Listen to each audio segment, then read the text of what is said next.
Montserrat. Ya. Comienza Rafael con lo que después nos va a comentar. Luego expongo yo un tema que tiene que ver, también es general, que tiene que ver con la trata de esclavos, ¿no? Y cómo llegaron africanos a Chile, ¿no? Cómo se puede explicar esa presencia. Y claro, y Andrea y Luis terminan el libro con estos otros temas que ya comentaron. La parte que yo hago que tiene que ver con la presencia de africanos en Chile específicamente, tenemos que pensar que Chile era parte obviamente del Imperio Español, ¿no? Y como parte del Imperio Español no tenía los límites geopolíticos que tiene hoy en día, evidentemente, aunque sí había ideas, o por lo menos concepciones de ciertos espacios regionales, ¿no?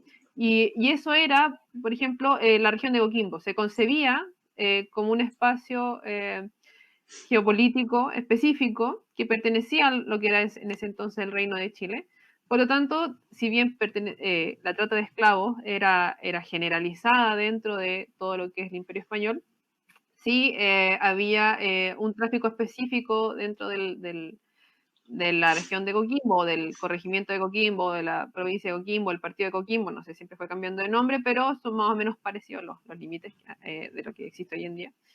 Y esa trata de esclavos o esa llegada de personas de origen africano mayormente esclavizadas comenzó desde, obviamente, la época de la conquista, los puertos de entradas principales que desde donde llegaron esclavizados a América.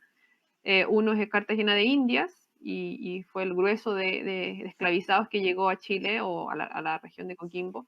Llegaron desde ahí, principalmente en el siglo XVI y XVII. Y ya luego el puerto de Buenos Aires se convirtió en un puerto esencial de trata de esclavos, que sobre todo muy operativo en el siglo XVIII, y cuyo tránsito hacia Chile evidentemente era por tierra desde Buenos Aires y cruzando por la cordillera, ¿no es cierto? Muchas veces llegaban, bueno, por Mendoza, pero también a veces por pasos más al norte, ¿no? Y entraban hacia la región de Coquimbo. La cantidad exacta de esclavizados que llegaron a lo que es Chile o lo que es el Chile tradicional, ¿no? que es de Copiapó hasta la frontera, no se puede saber con exactitud, ¿no? Lo que sí se sabe es que se supone que para la época de la independencia o de la abolición de la esclavitud, según nos dice Feliu Cruz, había unos 4.000 esclavos en lo que era Chile en ese entonces, lo que posiblemente eran más, posiblemente habían más esclavizados. Pero lo interesante es que en realidad, si bien hay una trata de esclavos africanos que llegan a Buenos Aires, que transitan hacia Chile, que son vendidos en Chile, ahí son cientos de esclavos que llegan año a año, sobre todo en el siglo XVIII. Muchos de estos esclavos evidentemente no terminan en Chile o no terminan solamente en la región de Coquimbo, ¿no es cierto? Se van dispersando por la reventa que hacen los diferentes esclavistas y muchos de ellos terminan más en el norte, ¿no? En Lima y en otros espacios de lo que era el virreinato peruano. Y a La Serena y a toda la región de Coquimbo van llegando algunos, ¿no? Con mayor intensidad de tráfico africano a principios del siglo XVIII o hasta mediados del siglo XVIII, pero no tenemos que pensar que los esclavizados eran solamente africanos, si bien los de la trata evidentemente lo eran, pero en la región, y eso también es un asunto interesante y también se muestra en el libro, ¿no? En la región, si bien se venden y revenden esclavos de origen africanos propiamente tales, la mayor parte de los esclavizados, sobre todo desde la segunda mitad del siglo XVIII, es decir, de 1750 en adelante, la mayor parte de los esclavizados son esclavos que nacen en la zona, que nacen en la región o que nacen en otros sectores aledaños, no en otras regiones aledañas, en Copiapó o Valparaíso, en Santiago, en Mendoza, en otros lados, en San Juan, etc. Y son esclavos muchas veces, o la mayor parte de las veces, no negros, podríamos decir, no son africanos, sino que y no afrodescendientes directamente, sino que son afromestizos, ¿no? Muchos de ellos son llamados mulatos, pero sabemos que en la mixtura fenotípica, la mixtura genética que ellos tienen, hay una ancestralidad indígena y también hispana, ¿no? Entonces hay una gran, y lo interesante de la región, y lo que también exponemos un poco en el libro, es que hay una gran presencia de afrodescendencia, pero esta presencia se caracteriza principalmente, sobre todo en la segunda mitad del siglo XVIII, por ser una presencia afromestiza, y con un mestizaje muy fuerte indígena, ¿no? Afroindígena. Y muchos de ellos se mantuvieron en la esclavitud. Muchos de estos afromestizos seguían heredando su condición de esclavitud, que se heredaba en aquella época por la madre, ¿no? Si la madre era esclava, los hijos eran esclavos.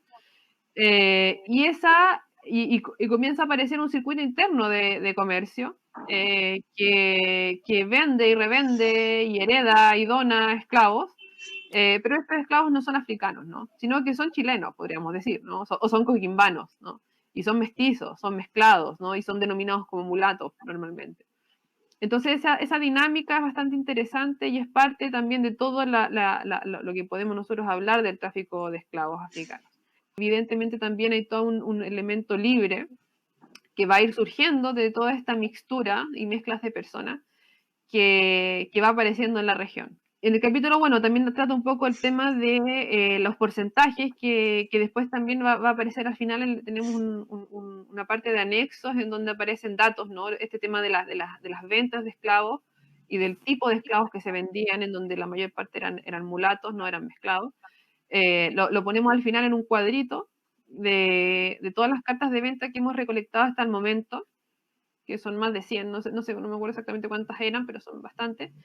Pero los que hemos descubierto o los que ya hemos revisado hasta el momento están todos puestos ahí en una lista, un cuadrito donde aparecen el nombre de los esclavos, su edad, su casta, en fin, los amos, etcétera. Por lo tanto, también está bastante interesante esa parte del libro y se relaciona con el capítulo que yo hago. Y el otro aspecto que aparece, o el otro cuadro que aparece, y que también está relacionado con el capítulo que yo hago, tiene que ver con los censos, ¿no? Los censos que se hicieron en el 1777 y luego el del 1813, en donde se dan algunos porcentajes más o menos de afrodescendencia, ¿no? En donde se anotan los negros y mulatos que fueron censados en ese momento, que fueron anotados como tales, ¿no? Y para dar un dato por lo más interesante para quienes no conocen más o menos estos documentos, según el censo de 1777, dependiendo del curato que se censó que se empadronó, el porcentaje de negros y mulatos variaba de zona en zona dentro del corregimiento de Coquimbo, entre un 10% de presencia de negros y mulatos hasta un 26% de presencia de negros y mulatos en cada curato, ¿no? Entonces, si hablamos de un 26% en algunas zonas, específicamente en las zonas del Limarí, porcentajes que también se corroboran después en el censo de 1813,